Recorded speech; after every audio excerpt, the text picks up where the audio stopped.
Hi, this is Machinoni, and now is time for another edition of The Good, the Bad, and the Disappointing. Today's good, there's actually a number of titles that were vying for this top spot, but I think I can only really give it to one, and that is Uncanny Avengers number 17. This, now, this is my disclaimer. I fully realize everything that occurs within Uncanny Avengers is just going to get retconned and removed. It's going to be business as normal. None of this is really going to happen in the main Marvel Universe. But if you can sit down and read this and distance yourself, thinking this is the Marvel Universe, this is the only book that matters, everything else is fake. This had the most what the hell did I just see moments throughout this entire series. And this issue did not disappoint at all. Now, I'm going to have to give out some spoilers to prove my point. Now, basically, Remender is not holding back at all. What we have is a two-pronged story here. One is the dealing in space with the Apocalypse Twins and the Horsemen of Death. The other is down on Earth. And granted, Remender just gave just enough about what's going on down on Earth so you get an idea of what's going on, and it didn't really bog down the story much at all. The battle in space was great. Thor fight was good, and then the battle with the Grim Reaper and the Wasp was, well, that part of it was interesting in the sense that because it was clear that the Grim Reaper was trying to push the Wasp's buttons to cause her to break ethics to kill him. But clearly, the event part that really just shined is the Captain America battle. I am telling you, I'm not going to show you what happens, but I guarantee you the page that is about to come up made me go, oh my god, that was freaking awesome. Because it'll never happen in the regular comics. Ever in a billion years. Now, we have all of this going on. And the thing that really was actually good is in the sense that we got to see Ragnarok. And it was one of those things that you kind of, in the back of your head, you're going, you know what, they'll come through, they'll save the day, the Avengers will come up with something. Well, let me tell you, this is what happens when heroes fail, and they fail at such a high level. And it just was like, wow. And it was just actually nice to see that actually happen. We normally see stuff like that in what ifs. And these were, the what ifs are just one issue dones, where it's like they try to cram everything as much as they can in there. They throw some pages in for shock, and then it's over and gone. And they don't really flush a story out of it. But this is totally a flushed out story. And you're seeing people die, you're seeing people just massacred, you're seeing things like there's regret, there's sorrow, there's all sorts of emotions that are being thrown in here, and Ragnarok happens. The end pages with Thor and Odin were also really good, and now we're going to be dealing with Planet X. And I can't wait. I honestly can't wait, because, obviously what's going to happen out through Planet X is eventually going to reset everything, or if from Planet X they'll do something else and that will reset everything, but regardless, we know everything's going to be fine in the end. So this is one of those things where you just sit back, enjoy the ride, because Remender is doing a fantastic job.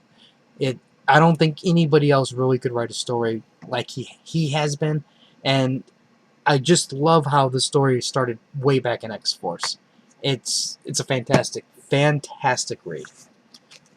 All right, let's go with the bad. The Incredible Hulk, Indestructible Hulk. The fact that, Inhumanity is kind of a dead series now, and now they're forced to keep playing this thing out. It's like, I just kind of want to go, does anybody even remember what's happening in Inhumanity? Because we haven't seen an issue in a long time. There's no changed writers right from the beginning, and now we're still getting this thing flushed down our mouths. And even here, well, it kind of makes sense to a certain degree how they're trying to tie everything together. You're just reading it, and in the back of my head, I'm just going, this doesn't matter. Inhumanity, when you look at the history of Marvel, like in a year from now, shit, nobody's going to remember this Inhumanity crap. You know, it's going to have such a minute impact to everything. It's a speed bump. It's not even a speed bump. It's more of a little tiny pothole.